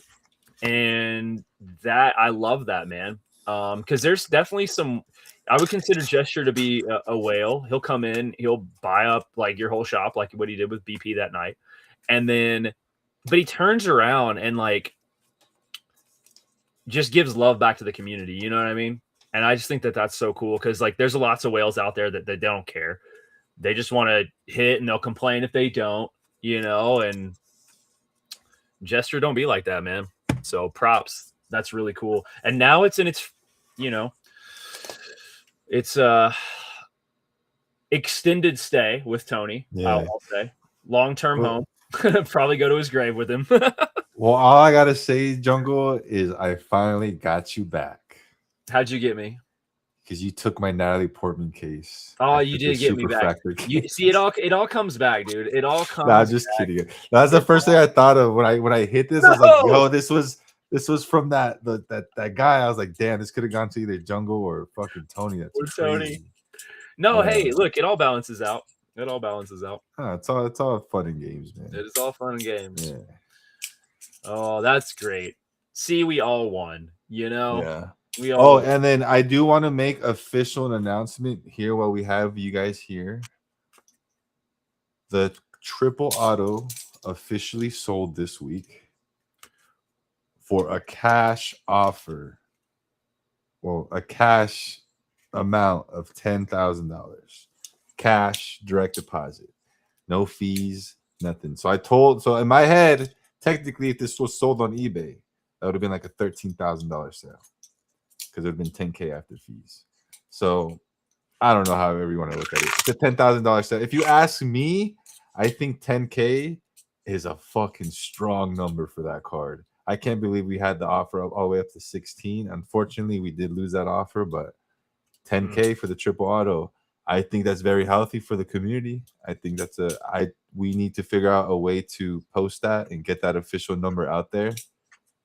I don't know. What do you guys think? You guys think that's important or no? I think it's important. Yeah, right? I mean, I think it's important that people just see where things are at, and that like that card also. I mean, I think that card, the value will go up. Yeah, guaranteed. Like, so it was a good investment at 10K for whoever bought it. You know, yeah. I think it's a strong number. I also think it's a good buy. It's both. It's like that sweet spot. So yeah. I like it. You know, I know Synth for a while was doing like top 5 of the month. Is he still doing that? Like top 5 Star Wars card sales? I don't know, but maybe we could. I don't know. Tony just made a good point. I can make one of those really nice, fancy like market update posts, and we could all just post it, share it. I'm down. Yeah. I'll reshare. And at the end of the day, because at the end of the day, that is a really good idea that we can start doing. Because Tony's constantly pulling heat for rolling and fucking, you know what I mean? All those Han autos, that Hayden auto. It's a lot of stuff. And obviously it's not getting sold, but it's still good to like kind of like start officially documenting this stuff. Yeah. Because like one really good thing I really, really love, and it actually makes me proud of the type of community I have. Okay, that made me seem like I claim ownership that I'm a part of. Is the Star Wars card hub people? That website, dude, it blows my mind. Every time I go on that Discord, I ask a question within a millisecond, 10 people know the answer. It's a great thing to be. So I think adding more to that would be nice. Yeah, those guys are killing it. They just did that artist series as well, where all the proceeds went to like going to like research and development and finding cures and for Alzheimer's. They did that art set, so that was pretty cool. A lot of artists were involved with that. Those guys, whoever's involved with that whole community is super strong. And that's the same guys that have the Star Wars Card Hub website. Yeah. Well, super speaking awesome. about art, you got any updates for us, Mr. Artist? Oh, I'm working. Yeah. I'm working hard. So I I've hit my stride, and I'm definitely pretty far along. I've covered a lot of the more like taxing ground, and I'm going to be able to start to move like a lot faster very, very soon. So I'm juggling a lot over here for sure. But yeah, no, I'm excited about where I'm at, and I have this is the thing that I can share. I can't share too much, but I have grown and learned so much working on this set that I'm really excited to be able to share. It's I think something cool that's going to happen is that no one's going to know that it's me at first glance. Like with a lot of these cards. Like some people probably will, but I'm already doing things that you've never seen me do, you know. I've done a lot of things in this set that no one's ever seen from me. So, and it was just out of like when going through and looking for my references, like it's funny because it's like I can't keep from attaching myself. We were talking about the passion conversation earlier. Instead of just trying to like play it safe and be like cookie cutter, I have not done that. I have only gone with things that I was interested in, like subject matter wise. So like when collecting my references for what I wanted to sketch, I've like gravitated towards more complex and harder things just because I was interested in it, you know? I was more interested in what it was, what the moment was, and how that will actually tell a story to the community when it gets pulled, you know? And it's like I couldn't get away from that. It's like I had simpler options, but it was like, oh, but this is so cool. I have to do it, you know? Like this one is sick. I have to do this. And I've never seen it done before. That was another thing. It's like every time that I would be sifting through and finding different references, because I spent hours sifting through references, hours on hours and hours. And I haven't seen a lot of what I've done and I'm doing. So like in terms of like what people I registered in my head. Yeah. I got it now. Yeah. So yeah, that's good, man. It's good to hear. I couldn't get away from that. I was like, I can't just play it safe. I can't just be simple. It has to. This is interesting to me. Yeah. So yeah, for better or worse. For better or worse, you know. They might be like, "What was this guy thinking?" No, that's not gonna happen. I'm happy with what I've done. I've been able to accomplish some things that took me a little longer. That I am happy that I took the time to do it, you know, to try it, you know. So it ain't easy being steezy. So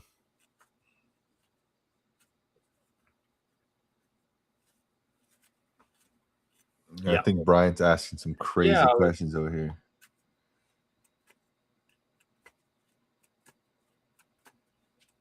Yeah, you want to answer Brian's questions then?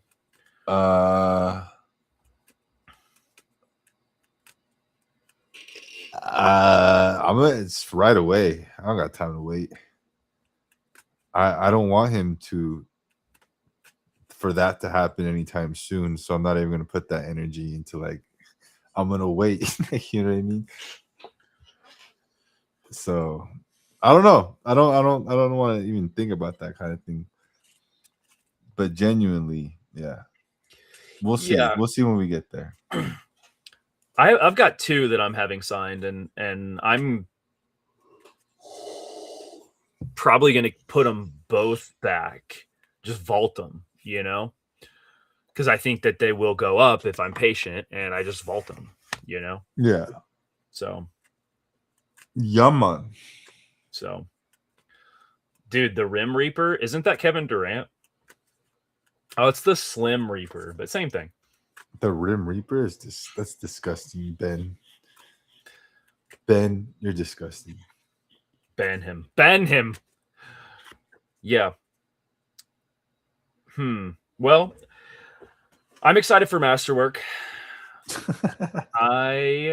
What? I forgot where we started. Yep, I know, right? I know. I'm excited for it. I hope that we enjoy this. I hope it's as good as it was last time around, but honestly, I hope it's better because I think it is going to be better. I think so. I'm hoping that they do away with the behind the scenes. What do we anticipate for the insert set? So like last year it was like behind the scenes and comic book. Okay, we could have you think we'll get any Tails inserts? Because we did have Tales of the Sith recently. What did we have recently with Cad Bane? Tales of the Underworld.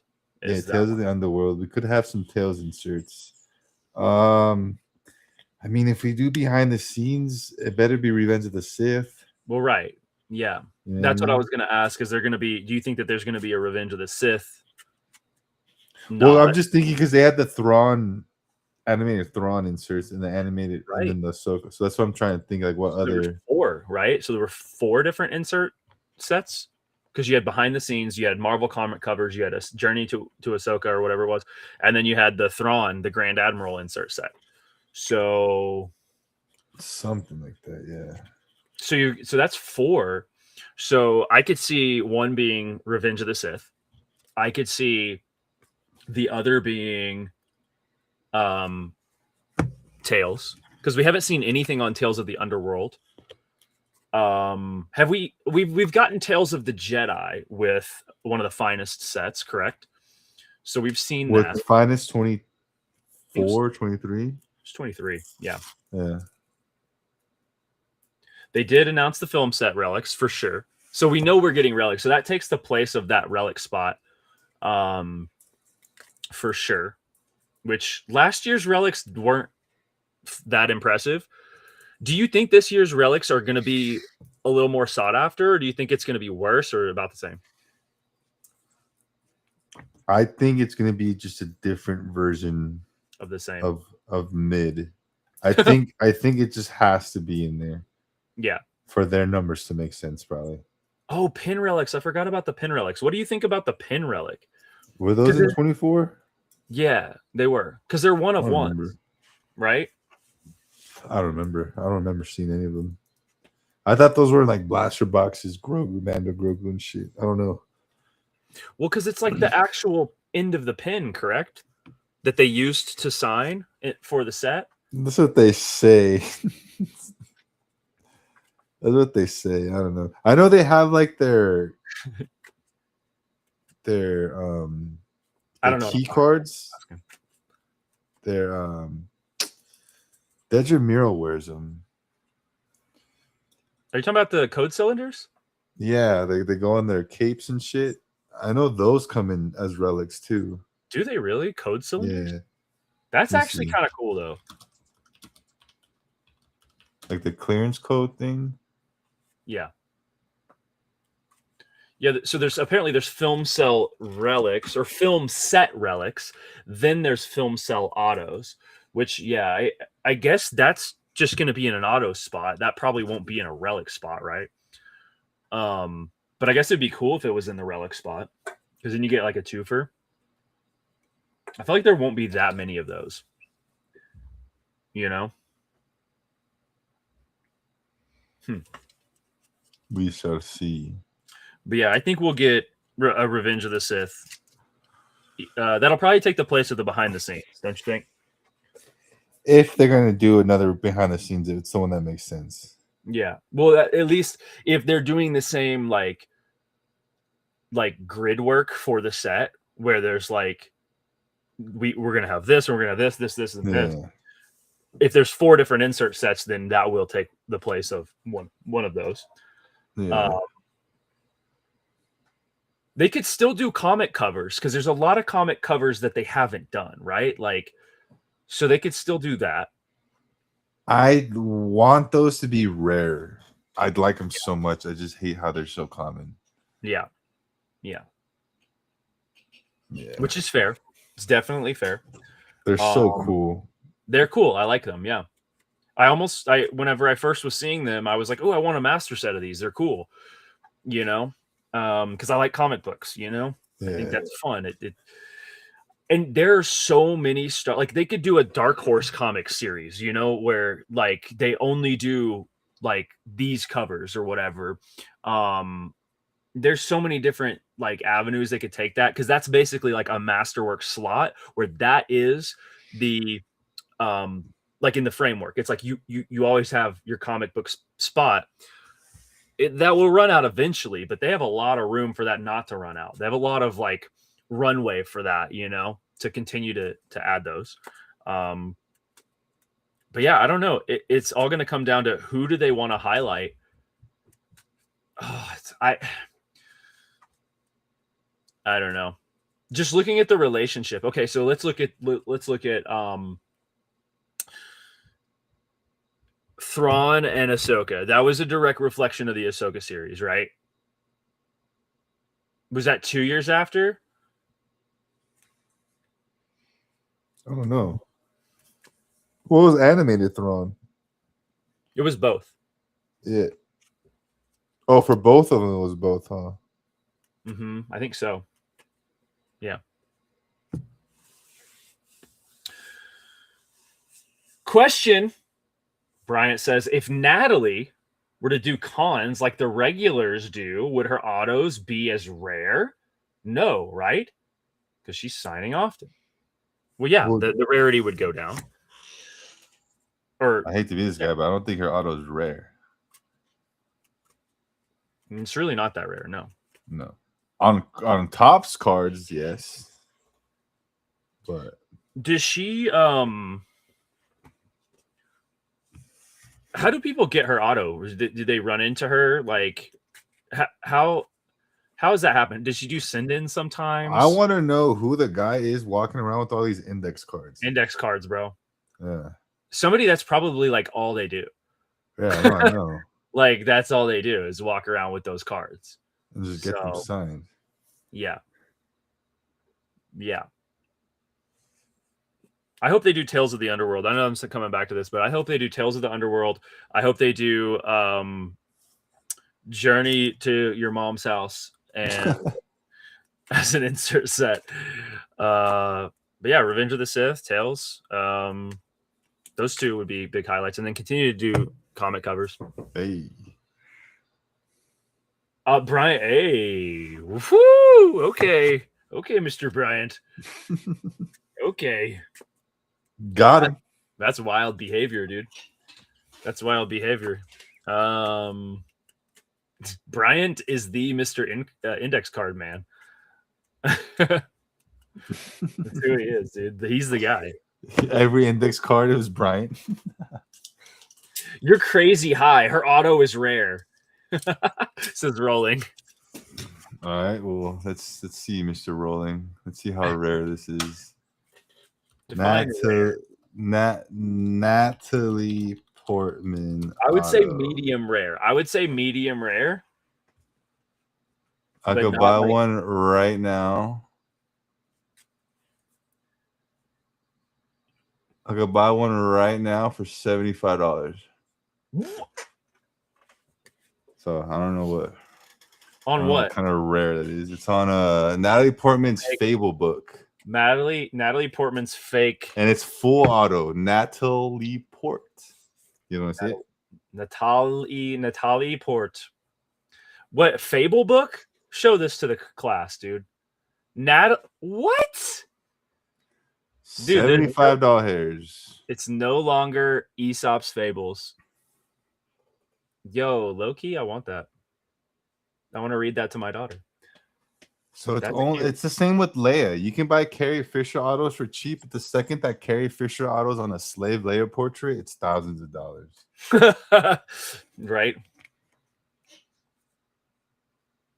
Like, look, 200 for this. Like it's 135 for this. I mean, if you call that rare, then I guess I don't know. I guess Star Wars autos are rare, says Rolling. Rolling be trolling. Yeah, I don't know. Yeah, people cut the auto from that and put it on cards. Yeah, you see that whenever you've got slabs that say like cut, you'll see it like on the. I don't have one, but you'll see it like in the title up here.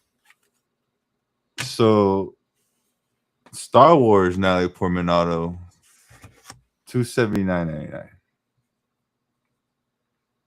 Is that a cut one or is that a? That's it'll say something. it. Go to the top. Custom trading card. It doesn't say it was cut. So there's those. Brian. $299. I'll be right back. 303. 350.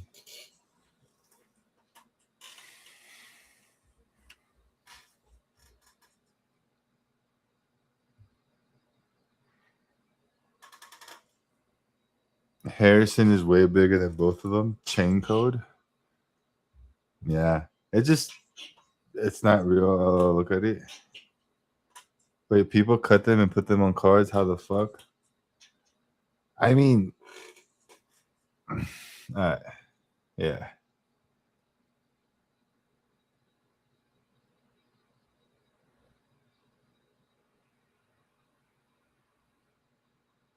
You know what I mean?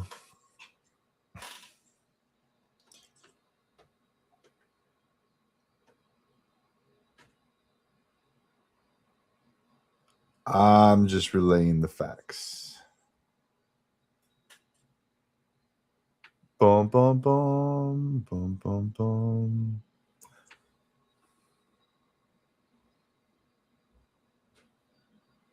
That's cut is a great term.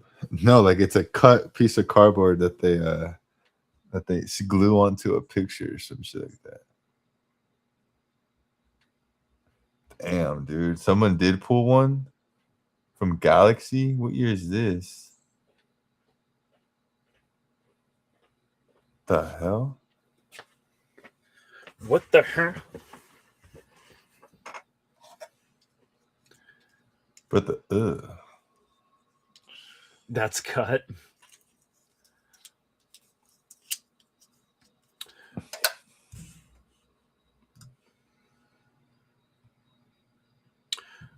So I think the last thing that we wanted to bring up and talk about is just Star Wars Celebration. So May 4th, obviously May the 4th is Star Wars Day, and we've got pre-orders dropping for Masterwork, but then 2 days later, there's going to be a mad dash to get tickets for Star Wars Celebration in LA 2027.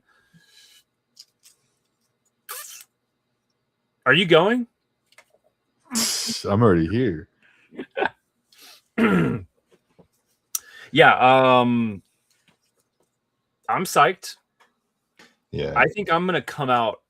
I don't know what it's gonna be like with my wife's schedule, but we're gonna try to plan it to where I can be out there longer and my mother-in-law can come out and stay.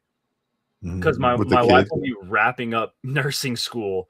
Like her last month is like the next couple weeks, basically. It's basically like she's just barely missing celebration. She's pretty pissed about it. She's bummed. She's like wanting to go and like can't because she's gonna be trying to wrap up nursing school. So yeah. Candlelight only, Bryant. Candlelight only. But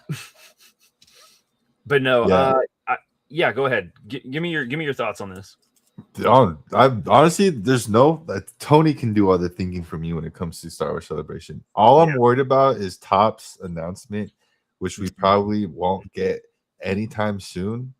We're probably a year out from even getting any kind of word of what Topps is doing, so I don't want to get too caught up in that wishful thinking, but that is my main concern when it comes to celebration is my instant report on what's happening with Tops. Like while everyone's probably getting their autos, getting their lines in the panels and getting their hot toys, I'm gonna be at Tops 7 a.m.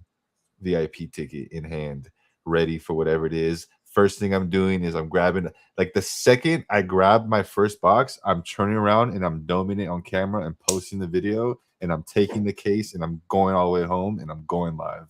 And I'll see you guys I'll see you guys later. I'll see you guys later. That's my plan. Yeah. Yeah, I will be doing similar. I mean, I did that in Japan, like basically, not entirely, but like because we were just like, what are we even doing? Try to figure that out. But whenever I ran into you, which was super early on, like I had a bag full of boxes already, you know what I mean? So it's gonna be similar. They may not let us buy cases right away. Mm-hmm. So that might throw a wrench in your works, but I like the idea. It does not throw any wrench in my work, brother. I'm Mexican right and I'm home. My whole family's here, brother. All it takes is a $70 ticket to get each person in. I'm scalping. Oh, I see what you're saying. Scalping, brother. I see what we you're are doing. scalping. Oh, Call me. Block me now. Block me now. People, you got a parade of people that are coming in. Yeah, Task Rabbit. I'm gonna hire people to wait in line. I'm going hard, dude. I'm telling you right now, if I were to show you the numbers I produced while I was in Japan, you would be doing the same thing. Yeah, totally. Yeah, totally. It was insane. Yeah. Bring people with you. Yeah, I'm gonna be a lonesome dove. So it's all good. No, I'm gonna shut up. Yeah. I'm literally. I'm gonna be. I don't even know what I'm gonna do yet, but we'll see how it goes. What if? Man, I wonder what kind of set they're gonna do this year. It's so starkly different. The two different sets we've gotten. It's going to be really hard to anticipate, you know? Yeah. And again, like we were saying about Nationals, that's if they're doing a set this year. If. Yeah, that's a big if. We had this big if question mark with Japan, too. We didn't know until, like, the first hint we got was, okay, Tops is on the map. Literally you could see Tops was on the map for the celebration overview. And so we're like, well, surely if they're going to be there as a vendor, they're going to have something. And so that was the assumption, which turned out to be correct. But we didn't know. I don't even think we had any knowledge. Bro, I didn't know the price until I asked you. Yeah. I didn't even know the price after I bought it. Like, so you know what I mean? Because it's like, I was just like, my head was just spinning and I was just grabbing what I could, you know? And I was just like, wait, how much is that? Because it was all in yen. But yeah, we didn't actually know. No, they did not announce it, bro. Like, yeah, we don't really know. That's kind of what we're talking about. It's like the first time I saw the mail box was when I walked in the booth day one. Yeah, exactly. So, gosh, yeah. I guess we'll have to wait and see, just like always. But, well, guys, just this is, you know what is funny is I have like those things set up where they remind you, oh, look what you were doing a year ago if you want to go through these photos and shit. And I think we're a year now today. I think so. Hold on. Last April. Yeah, so tomorrow, the 24th, 25th, 26th would be the days of celebration. So today is the day we all like, you know what I mean? So it's a year. So I got all these, I think, yesterday, and I was going through all the photos of us at celebration, and I'm like, this was just last month. No, it just happened. Like this is I remember when it got announced 2027 Los Angeles, like holy fuck, that's so like far from now. I know. It's next year. We're going to be hanging out. We're all going to be hanging out before you know it. It's going to be a blink of an eye. So it's going to be boom. Yeah. Next thing you know, we're going to be 2027. They're going to announce Orlando 2029. Yeah. Yeah. Yeah. Which will be sick. Yeah, Yeah. I'm about keeping it stateside. Honestly, it makes our lives way easier. Even though it is fun to go on those like types of adventures and trips.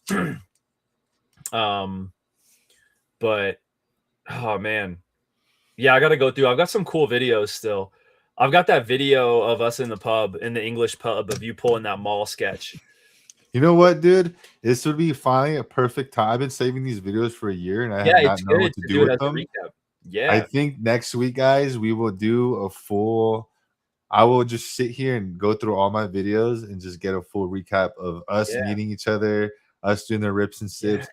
We'll yes, do a whole. How about this?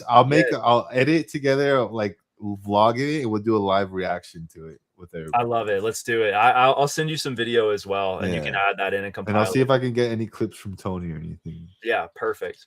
Yeah, that'd be cool. Yeah, absolutely. Man, how cool is that? That's a great idea. That's a great idea, dude.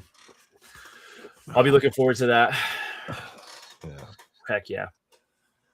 Well, dude, do you have But anything else you want to I was just about to say I'm good in terms of what I have to say. If anyone has anything to ask or anything you want to talk about, this is the final four. With watch, yo, honestly, dude, I'm never gonna forget like being still home and these fuckers Pop and Tony were uploading by like live by the moment, like they'd go do something, upload, do something, upload. And I remember just watching this 4 a.m. Like it was like 4 a.m. my time. Their 7-Eleven runs and shit. Mm-hmm. Dude. Yep. Yep. They're really good at that, man. They're really good at that. I know it doesn't make sense to because it's just LA, but I wish everyone was coming for 2 weeks out here. That would have been a blast. You talking about LA for Yeah, because you know celebration? how everyone went celebration, they kind of did 10 to Yeah, yeah, yeah. 14 Well, that's days. what Yeah. yeah. Well, that's why I was actually starting to tell you, like, my mother-in-law is going to come out. We're going to try to plan it to where I can actually do that for LA as well. Yeah. So, That'd be great. yeah. So we can get into all kinds of trouble and do some fun things. Yeah, so it'll be I think I should be able to pull off 10 days. And we'll just Easy. have to figure out what we want to do, you know? Yeah. Well, I'll text you because maybe I can help you out, save some of that cost. That'd be great. Yeah. Yeah. That would be awesome. Yeah. For sure. But Dude. yeah, that's pretty much it for me, guys. Yeah, same. And we'll just continue to keep hanging out with you guys. And so you've got a stream. Are you about to stream? I don't know yet. I'm gonna be online right now. I just don't Yeah. know what I'm gonna be doing exactly right now. Yeah. But I am gonna be live on Whatnot. I don't know if I'm gonna be finishing the break because I don't know if today's still dead. I don't know. It's been a funny few days. Yeah. On the app. It's been the market is telling right now. Mm-hmm. I think Smugglers has gone a little. Someone a few weeks ago was saying, "Do you think the Smugglers market is kind of fatigued?" And I said no, and now I could say I think it's fatigued. Yeah. Officially Yeah. now, Yeah. officially it's fatigued. Yeah, but it is what it is, man. We got a new set coming out next month. Who cares, right? 100%. Yeah. So speaking to that, so I'm gonna run a single stream tomorrow morning. Nice. And then Saturday, I'm no stream for me tomorrow night because I'm going to a Red Rock show. I'm finally doing something fun with some friends, which is cool. I'm psyched on that. And then on Saturday, I'm doing a 12 box mixer. So teams are going to go live. I was planning on posting them up tonight, but one of my orders hasn't made it yet. So I usually wait until I have everything before I go live with something. So I'm doing, what all do I have here? I'm doing 2 boxes of 24 chrome, 2 boxes of 25 Breakers Delight chrome, 2 Smugglers boxes, 2 boxes of Mayo, 22 signature series. It's gonna be 12 boxes, 6 different products, hyperspace as well, 25 hyperspace, 2 boxes as well. So that's going to be happening on Saturday night. just to speak to that fatigue, we're just gonna mix it up with a lot of different stuff. We're bringing in the 25 hyperspace. I'm still gonna have Galaxy. I got a case over there as well, so we should be having a good time diving into some different combos on Saturday. So hell yeah. Yeah. All right then. That's all I got, man. Oh, 2 hours on the dot. Let me get the mail. Yeah, right. We'll see you guys next week, 6 p.m., 6:30 next Thursday. Later, guys. Next Thursday, we'll do that year recap. It should be really fun. So don't miss it. Yes. Adios, motherfucker.